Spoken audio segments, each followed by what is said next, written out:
school web page and the district web page, and I think I put it on the classroom. There's a lot of ways that you can access this survey, but the survey is super important. What they're doing in that survey is giving you an opportunity to voice your opinion on how you feel about going back to school under a hybrid situation or staying on with your virtual learning.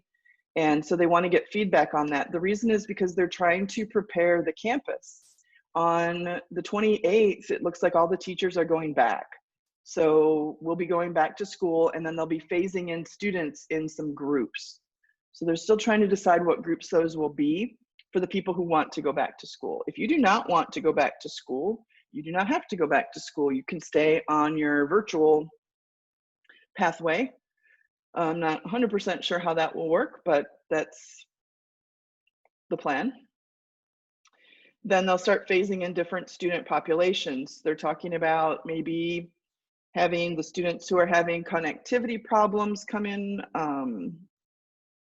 first, or maybe the special education students who might need some more supports for their education, or maybe the students who are transitioning to a new level, like the freshmen and fifth graders and stuff like that. So the survey is crucial for them to understand where people's mindsets are for the future and how we can best get ready for that. So please, if you haven't already, have your parents fill out that survey, or do it with them or something like that. So Lisa's asking me, how will it work if, let's say, half the class is in class and the other half is, well, half the class can't be in class. They measured the classrooms, and right now the CDC guidelines are 6 feet apart or something like that. So you can only have about 8 students per classroom. So I don't know how that's going to work if more than 8 students want to come to hybrid. I don't know. There's only so much space in the cafeteria and stuff like that, but I'm not really sure how it's going to work either. They haven't given us any guidelines on that. In my mind, I'm kind of thinking what I'll do is continue doing pretty much what I'm doing here, except maybe if there's students in the classroom, then I would be doing the lesson with them, and the people that are at home can either watch that on a recording or they can watch it on a live Zoom or something like that. So it'd be pretty similar to what we're doing right now, except a location change, and there might be some students there. But I don't really know. I don't really know how that's going to look.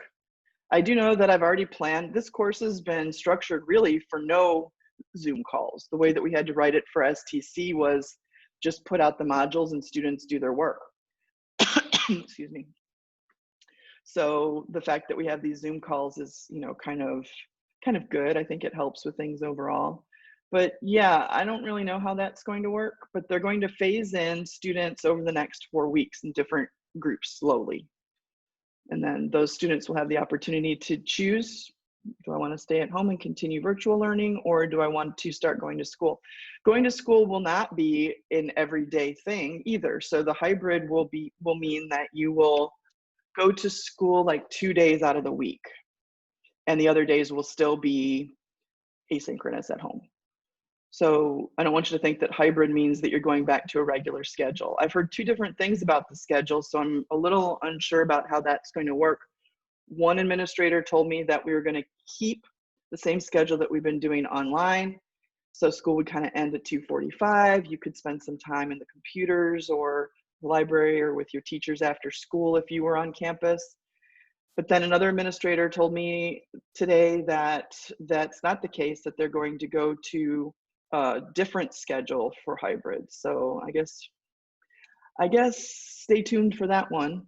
As soon as I know, I will give you some information on it, but I'm not 100% sure how that's going to work. But right now they just want to know what are people's intentions, because the last survey they have is from July, and they're thinking that maybe things have changed since then. Maybe people started their online learning, it's not as bad as they thought, they're managing, and they just want to stay like that.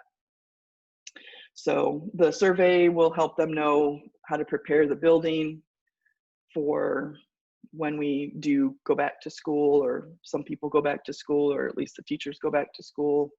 I don't know. So any questions about that? You can put them in the chat or you can unmute yourself and ask me. If I don't know, I'll find out for you. No questions. Okay. All right. Well, if you think of them, you can put them in chat and I'll try to answer them.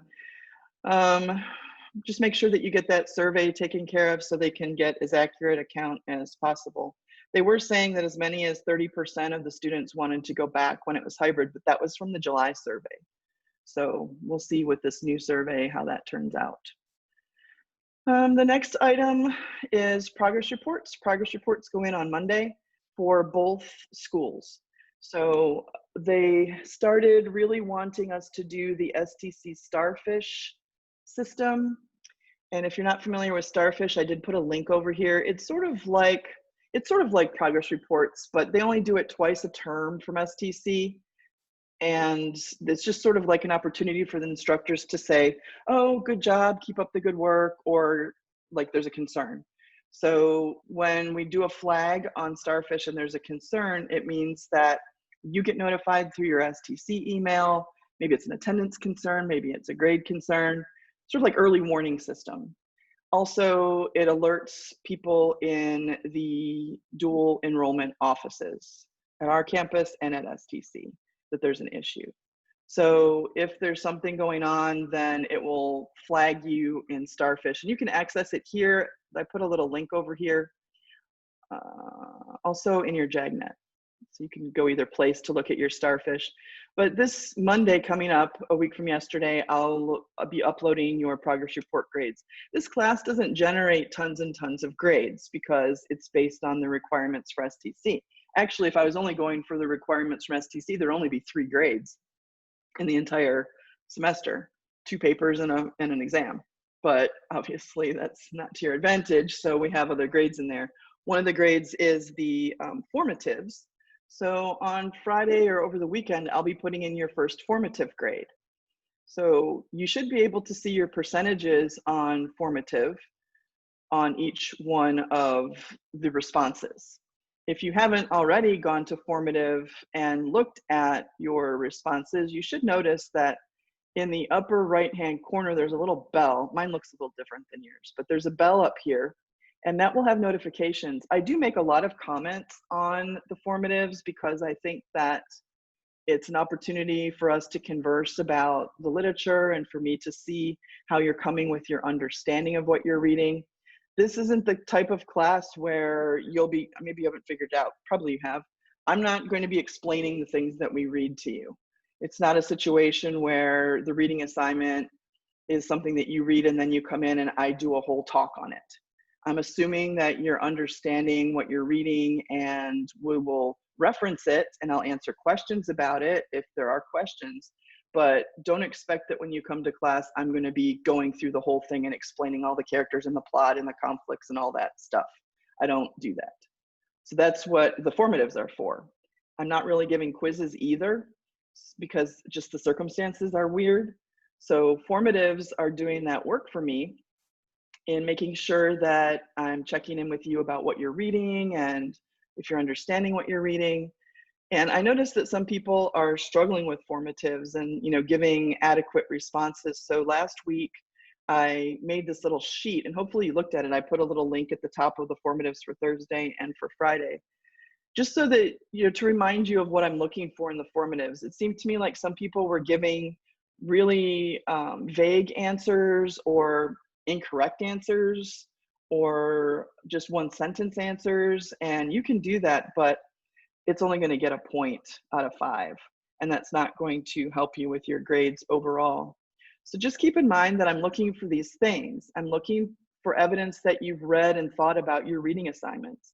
If you can't answer the question, I doubt that you read the stories. And if you can't write about what you're thinking about the pieces, same thing. So it's a way for you to demonstrate that you're reading what I'm assigning and understanding it and digesting it and thinking about it. These are complex pieces. So I'm asking you some complex questions. You should be using your literary terminology that we're learning. If you mean the protagonist, say the protagonist, right? I've noticed a lot of people have been doing that. They've been adding in different terms that we've been studying as they're writing about their responses to the questions. I'm looking for you to be thinking and communicating complicated ideas that you have about what you're reading, and depth. I'm also looking to some extent that you're, college level with your grammar and vocabulary. A lot of people are giving me responses that don't have any punctuation or don't have any capital letters. This is not a text message. This is an assignment for a college course. So if you're continually getting like 1s and 2s and 3s, which are not passing scores, 4s and 5s are passing scores on those, I've been trying to coach you. I've been trying to give you some little, some feedback about what you could do to improve. And there's also this document. So I don't want to just leave you there and say, well, you always have 1s and 2s. But if it's because you're not reading, that's something you have to solve. So if you're confused about what you're reading, that's the time during the week to connect with me. Send me an email, send me a message, say, I read that story. I read it twice. I still don't get it. There's this part I don't understand. And we can have a conversation about it. I can message you back, or we can get on Zoom real quick, or whatever. So it's about, are you digesting what I'm feeding you, basically? And that's where your score is coming from. So make sure that you're demonstrating those things. I don't anticipate reading quizzes. I could give you pop quizzes. I mean, if I gave you a pop quiz today about Araby and yellow wallpaper, how would you do on that quiz? What if I asked you to do a quick 10-minute compare contrast on the two protagonists? Could you do that right now in the next 10 minutes? Could you do an adequate job of that? That's what a quiz would look like if I was going to give one. So the formatives are super important for me to figure out if you're keeping up with the material and understanding what you're reading. I did put an example on here just so that you could start to see what is a 5. Now, this is a long 5. There are people who wrote shorter 5s, but this is an example of the kind of depth that I'm looking for in these responses. So if you're not doing this, then do more of this and your grades will improve on those formatives. There'll be 2 grades, remember, in the 6 weeks for formatives. One's before the progress report, and then it's a major grade before the report card. So you can figure out your percentages. I think it shows your percentages on each formative, but I'm going to go and take the average. So if you have a couple low ones there, you can still improve. Do some good ones this week, and it will bring up your average. If you really want to improve, then communicate with me and say, I didn't really get what I was supposed to do on those formatives. Now I understand, and I want to go back and fix some of those. Talk with me about it, and I'll see if I can open them up, and you can go back and maybe get another point or something. I don't want to make it so that you don't pass this course. My goal is for everybody to do well. So I'm trying to coach you on how to do that with the formatives. Are there any questions about formatives?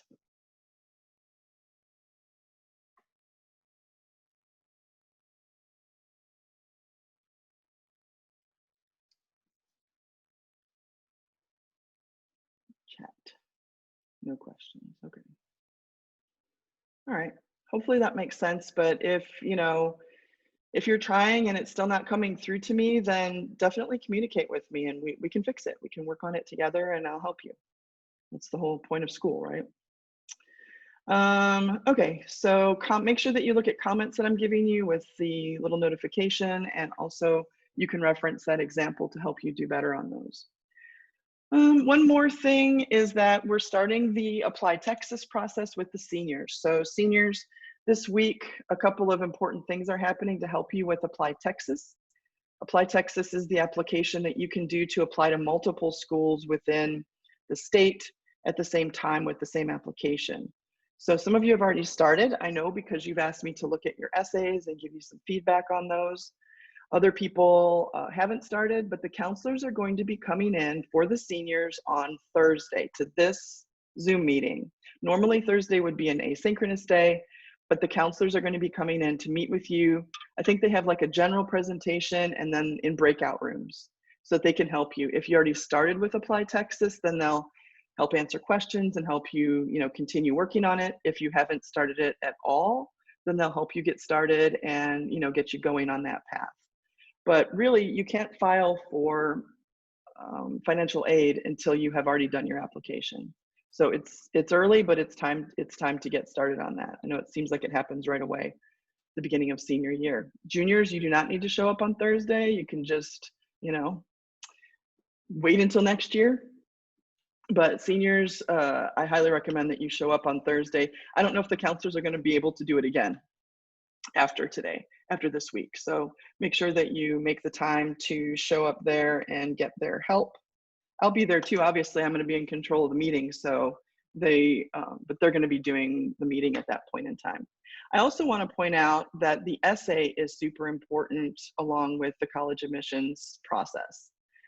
Maybe you know, maybe you don't know that the college application is not just to get into the schools that you're applying to.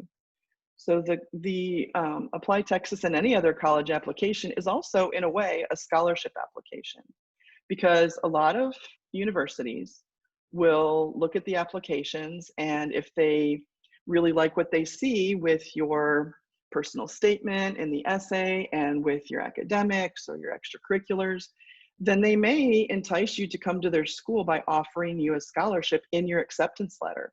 So some people will get a letter, I guess it's an email nowadays, where it says, congratulations, we'll accept you into our school, and we'd like to offer you the $10,000 Regent Scholarship. So the application kind of has multiple purposes at some of the schools. Are you going to get in, and will they offer you some institutional money to help you with your tuition? So the essays are super important for that reason, and I have some experience helping students with them. So I'm working on a project right now. I'm not going to take class time to go over that because there's juniors and we have, like a list of things that we have to do each week in limited time. But I am making a pretty extensive project that is going to help you through that process. And of course, I'm available outside of class too. If you want me to look at your work or help you if you're lost, you don't know where to start, I can definitely meet with you and help you with that essay process. But I'm working on a PowerPoint that has embedded videos on little sections that you can go through and either watch, go through the whole slideshow and watch the videos, or just go to the part that you need.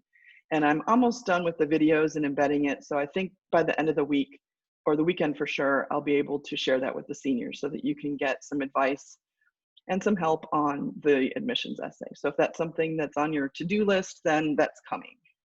All right. Are there any questions about anything in the update section there before we move on to the lesson for today?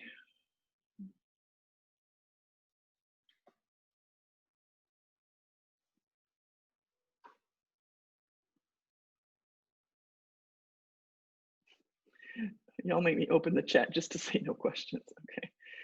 All right, then let's talk about what I have on the agenda for today. Obviously, you need to make sure that you do your formative. And I wanted to talk a little bit about critical lenses. For today, you should have looked at the slideshow, and there was also a video that I asked you to look at, which is just an overview of what critical lenses are and that whole concept. I'm not going to go through the PowerPoint because you've already read and taken notes on that and watched the video, I'm assuming, but I wondered if there are any questions about what critical lenses are that I can answer from your beginning study. You can make a question in the chat, or you can unmute and ask me.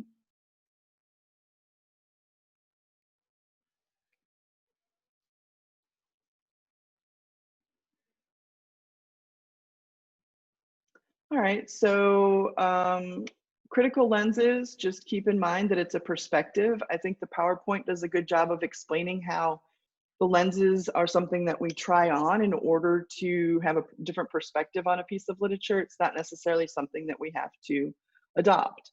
So some of the lenses are, temporary. We just say, well, what would it look like if this, because of the historical situation, what do we understand about this piece? So those lenses are different viewpoints that we put on to look at literature and analyze it. Next week, I'll be assigning your first paper for this class, and it will have to do with the lenses. You'll need to look at a new piece of fiction. I think there's a list of several that you can choose from, and you'll need to analyze those pieces using one of the lenses. So this week, I'm going to introduce you to 3 of the lenses. There are, 10 or 15 of them overall. We're not going to learn all of them. But these 3, if you look down here at the bottom on the stuff to do for next week, there's a slideshow for each one of the 3 that I want you to learn about this week. The reader response lens, the archetypal perspective, and the new historicism lens. So there's information in there. There's also some stuff in your textbook that you can reference as well about those different lenses. And then you'll be choosing a lens that you want to use to examine a piece of literature in your paper. All right, any questions on critical lenses before I move on?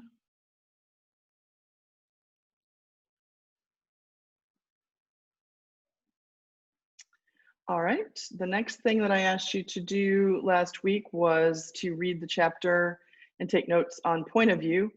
Again, I don't think that point of view is a new thing that you have never studied before, but maybe there are some terms in the chapter that are kind of newer. There are some things I want to point out and a couple things that I want to add to your notes. So you'll want to have your notes handy for when we go through this briefly and take a few minutes to go through the chapter and point a few key things out. The first thing that I would like you to note in your notebook, because they talk about it only briefly in this chapter, is that first-person narrators are inherently unreliable. Why would I say that? Why would I say that a first-person narrator is always unreliable?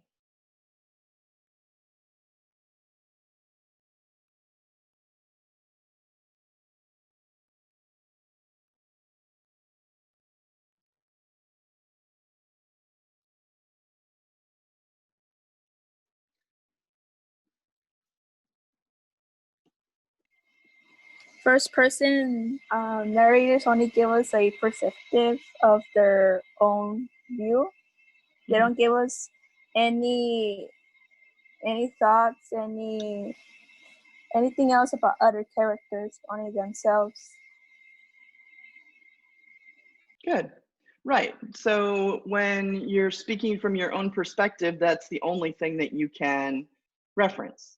Everything went through your brain, your eyes, your ears. So a first-person narrator is like that. So they might not be aware of other things that happened. If they weren't in the room, if they were unaware, then that character might not be trying to be, unreliable, but their perspective can only rely on what they've seen and what they were present for. So we automatically think that first-person narrators don't know everything. And they discuss that a little bit later in this section and reference irony. And that's where a lot of irony can come from, specifically dramatic irony. Now, I know that you've studied irony before, or at least these 3. I don't know why they always only talk about these 3. There's like 7 different types of irony. But dramatic irony is the one that shows up the most with the first person, because the first person narrator might make certain assumptions that are not true. And we as the reader, we know the broader perspective, and so we can say, oh, well, that person's got it all wrong. That narrator doesn't even know what's going on over here.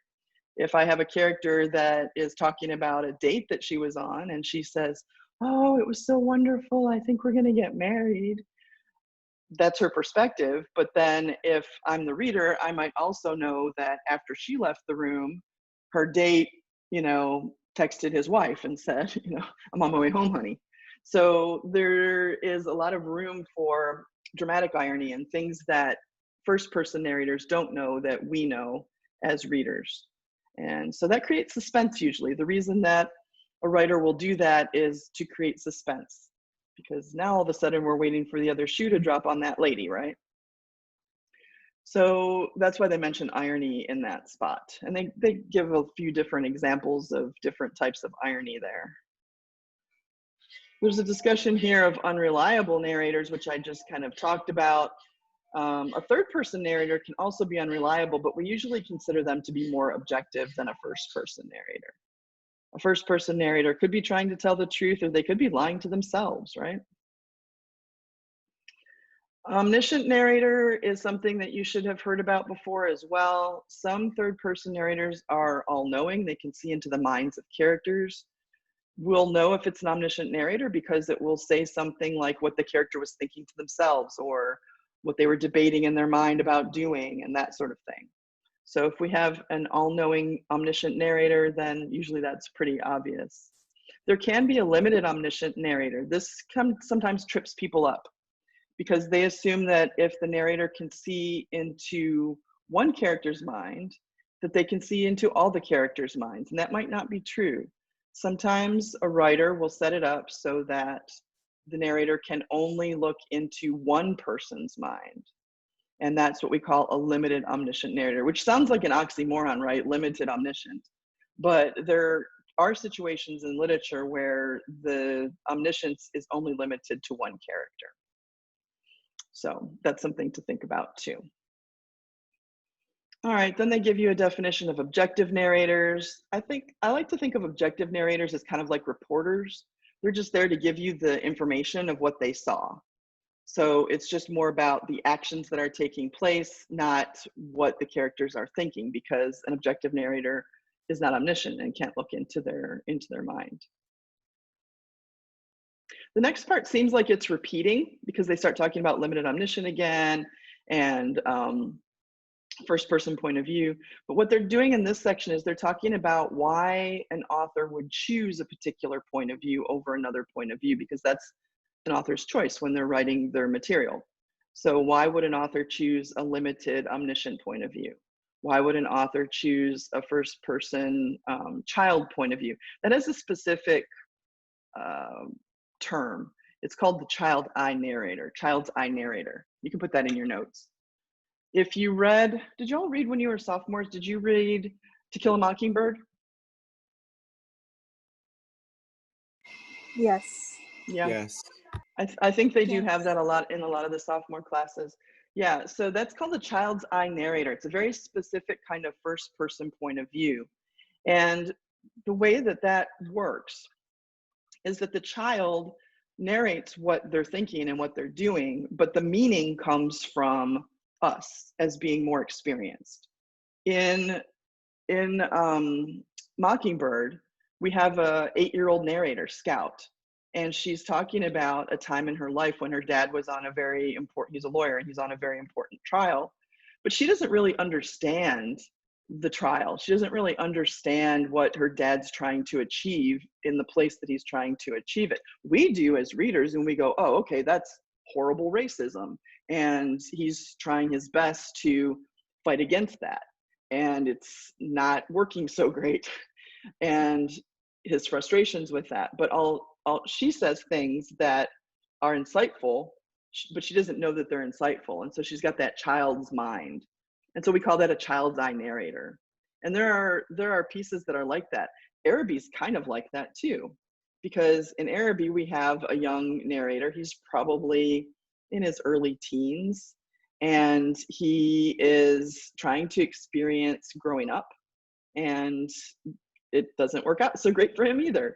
But that child's eye narrator is special because we as older people can look on it and say, oh, okay, I know what she's talking about without really saying it because she doesn't understand the context, but I do as a more mature person.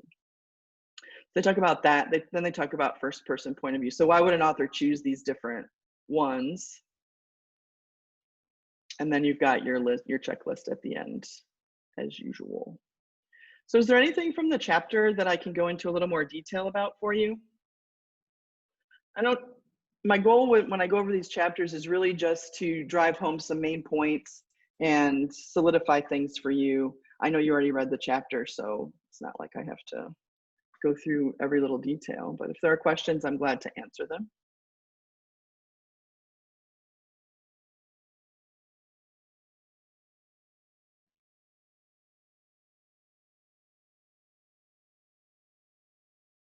Okay, so for the end of the second half of class today, I want to talk a little bit about Araby and also spend some time talking about Yellow Wallpaper, two stories that you needed to read for today.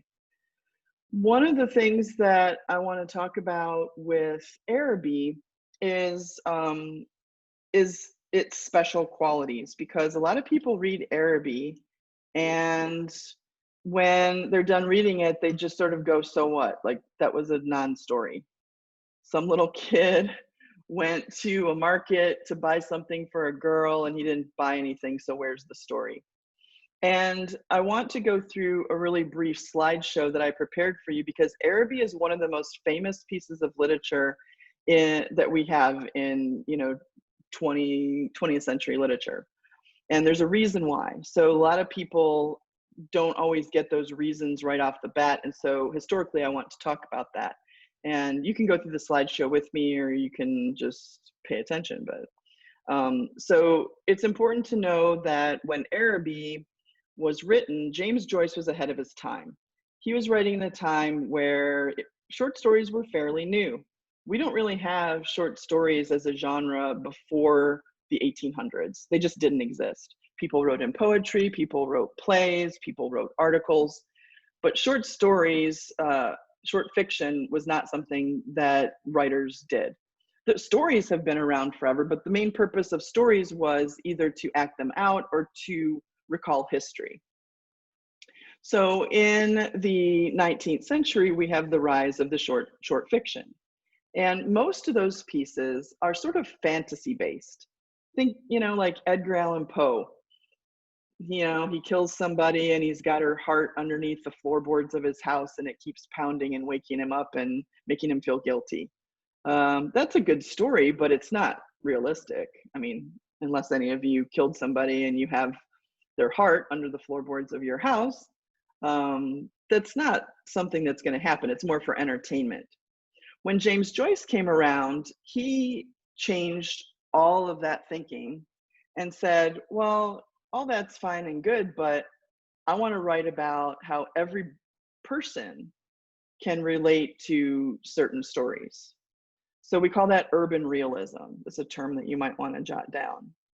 And it's about how everyday reality can be just as compelling as those stories that existed previously. How we can take a simple story about a boy who's trying to impress a girl and get something out of it, just as much as we would get out of a grand story in, some fantasy genre. So through urban realism, we can also recognize social criticism. We're criticizing our society because of how people are reacting. You can't do that in fantasy because it's a whole different world. But if we examine the lives of real people or people who could be real, then we can start saying, maybe our own lives are worth examining. Maybe there's something philosophical about, a kid who's trying to grow up, and something that we would all have to face. And everybody at the time just thought James Joyce was out in nowhere land. Like, that's crazy. Who cares about everyday life? We want to escape to some other land. And so James Joyce kind of started this idea that we could learn something and recognize ourselves in literature. And one of the things that we can recognize in Araby is the quest. We read about that in chapter 1 of How to Read Literature Like a Professor. That little boy is on a quest to impress a girl, right? We figure that the boy is pretty young. I mean, I'm going to say he's probably, in puberty. He's interested in a girl. He watches her, right? He watches her outside the window and he waits until she's going somewhere so that he can go out and be going somewhere too and run into her. She's his friend's sister. And I think that's all kind of normal, the way that people start to be interested in, other people in a romantic way. And he sort of bites off more than he can chew. He says, well, I'll get you a present at the marketplace because you can't go. She can't go. She's older. Did y'all catch that? She's older. She's his friend's older sister. She's probably 18, 19 years old. Doesn't say in the text. but she's not interested in him. I mean, how many 19-year-olds do you think are trolling the middle schools for dates? Not too many. So the idea is that he's trying to impress her and pursue her, but it's not really going to work out for him. You know, in reality, that sort of thing isn't going to happen. She's not going to be impressed by him just because he's too young. He's their kid brother's friend. So he imagines in his mind that it will create a relationship. And so he pursues getting her this gift, but we all know from our own experience that it's probably not going to work out. I think we're rooting for him, but it doesn't work out. And at the end, he's just embarrassed and realizes his vanity, his that he overstepped what he's capable of doing. I mean, if you have to get the money to go and buy a present for the girl from your uncle, then you're probably not 100% a man yet to be able to buy presents for women. So this quest that he's on is the classic quest, but it does not work out for him. So how is it universal? And this is James Joyce's sort of crowning achievement in this story. This is from a longer work, a collection of short stories called Dubliners. That's just about people in Dublin because he's Irish. He was Irish. But the idea is that we all are that little boy at some point in time. Maybe we're not going to go and get a present for somebody at, Araby, but we all get a little big for our britches when we think that we're bigger than we really are at that age, right? We all look forward to thinking that we could be special in some way. I mean, that Harry Potter syndrome. Aren't you all still waiting for your letter from Hogwarts to let you know that you're special? I mean, Harry was just living under a staircase, and now, he's Harry Potter. So this young man thinks, well, I'll be special when this girl notices me and thinks of me as a man for bringing her a present, but he can't follow through. And so the reality sort of slaps him in the face and he becomes embarrassed, and we become embarrassed with him because he fails. And we recognize that failure. We recognize overstepping and wanting to move on to the next phase of life, but not being quite ready to do it just yet. And so in James Joyce's work, we see that universal quality. And so he kind of changed the face of literature and fiction, especially for us in the history of literature. And it's important to mark Araby in that way, if that makes sense. So any questions? Hopefully I've given you a new way to look at Araby. And if you read it the first time and it was kind of, now maybe you can see it's in, putting it into perspective, you can see its importance. The last thing I want to do before we close for today or go over the stuff for next week is talk a little bit about Yellow Wallpaper. Yellow Wallpaper is a totally different story, but it does have some of the same overtones to it. And one of the things about that story is that it has some kind of mysterious elements and some question marks hanging over it. Luckily for us, about a year after she published that story, Charlotte Perkins Gilman was asked so many times about the meaning of that story that she wrote an article called Why I Wrote the Yellow Wallpaper. We don't always get that from authors. A lot of times authors just put their work out there and they say, you figure it out. But she wrote an article called Why I Wrote the Yellow Wallpaper. And I want to take about 5 minutes, maybe 6 minutes, to have you read that to yourself. And then I want to talk about the insights that you gained about the story from reading her article. So you can click right here where it says Why I Wrote the Yellow Wallpaper. It's short. This is the author herself writing about why she wrote that story. So take a few minutes and read through that. And your focus is to think about what insights you can have about the story from reading her explanation. All right, so I'll give you a few minutes to look at that.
Okay, so what are some insights or revelations that about the story that you gained by reading this explanation of why she wrote it?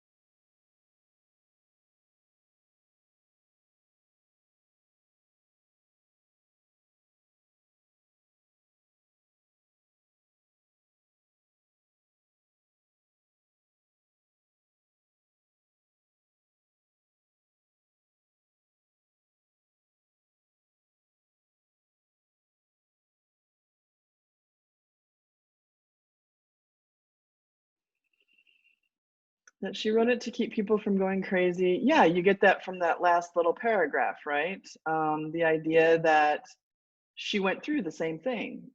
What's the difference between the character that she created and herself?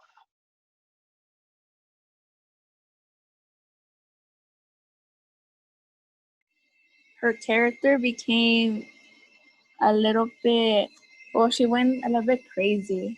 Hmm. Or a lot, right? A lot, yeah. Yeah, And she didn't. right. And what's the reason that she didn't, do y'all think?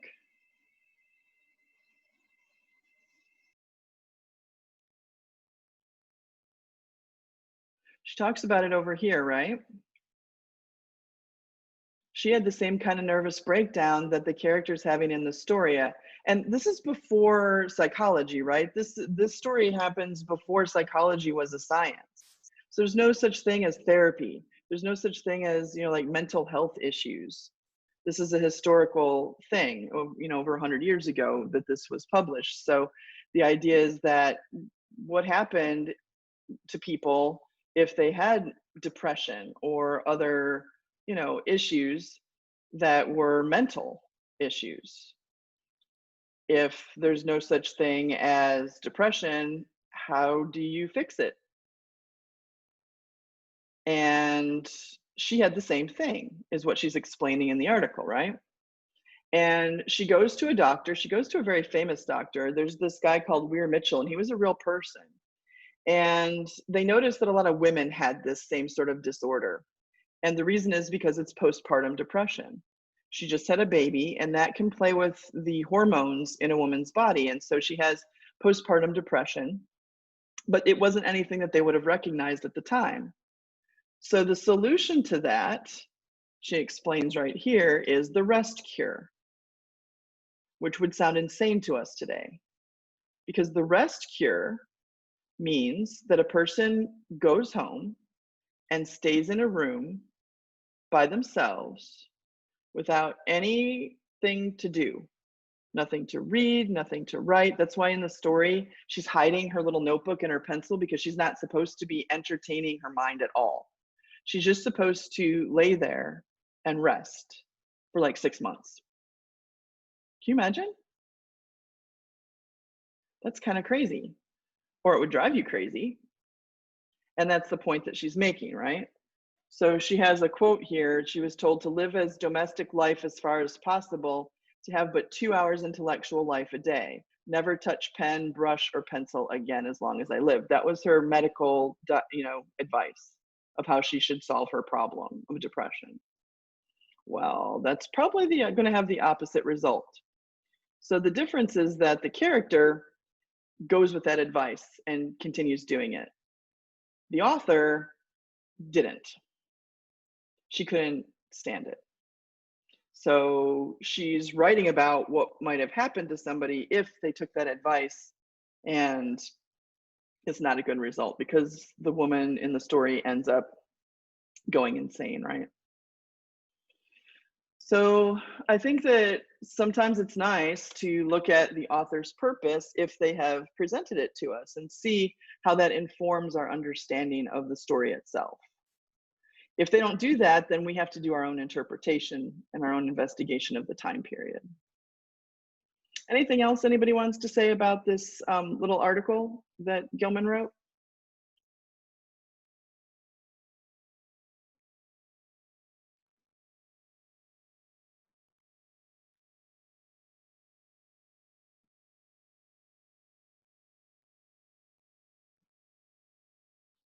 Okay, then I'll just go through the assignments for the week, and that will be it for today. I finished way early today. The other classes went over an hour. All right, so down here at the bottom, you will see the next class period. Some reading to do. There are 3 different slideshows for 3 of the different lenses that we are going to study: the reader response lens, the archetypal perspective, and the new historicism. So I made them in 3 different PowerPoints so that you could, space out studying them. And you need to have a working idea of what those lenses are by the next time you come to class. We will talk about them briefly and I'll answer questions, but I'll also be assigning the paper, which will ask you to use those lenses. So spend some time taking notes on what each one of those is about. And that way you've got some options when it comes to do your paper, because some stories use one lens and not another one. There's some stories that certain lenses can't be applied to. So you have to choose the story and the lens that you want to converge into a paper. Also, please read the chapter on theme in the textbook. It's just a few pages long. And then 2 stories for next time. This is what it means to say Phoenix, Arizona by Sherman Alexie. He is a Native American author. And The Nightingale and the Rose by Oscar Wilde, who was a British writer. So the assignments are listed here. Is it helping to have the reminders in Google Classroom? I added them this week. Yes. Does it help? Okay. Yeah.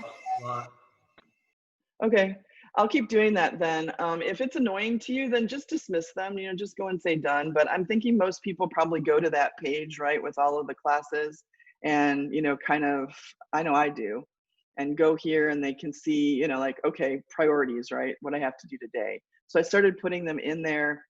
You're not turning anything in on Google Classroom. We do all that stuff on Blackboard, but I think kind of my Google Classroom is turning into announcements and reminders kind of thing, since I'm required to keep the Blackboard for STC, but I'll keep doing that. And that way you get reminders. Also, seniors, I'll remind you tomorrow night probably to go ahead and come to the meeting on Thursday with the counselors, so that's a reminder too. All right. Anything else that I can help you with before I end the meeting?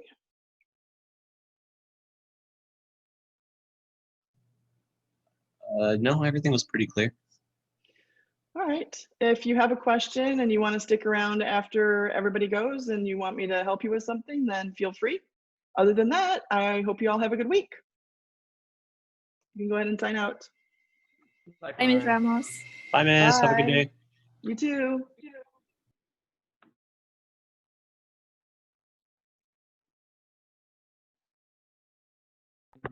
Hey, Miss Ramos.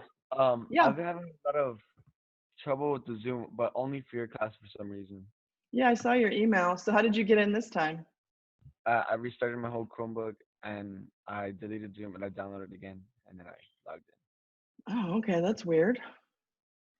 Yeah, and it's only for your class. I'll press the link and it either like doesn't let me in or it keeps me on unloading for like a long time.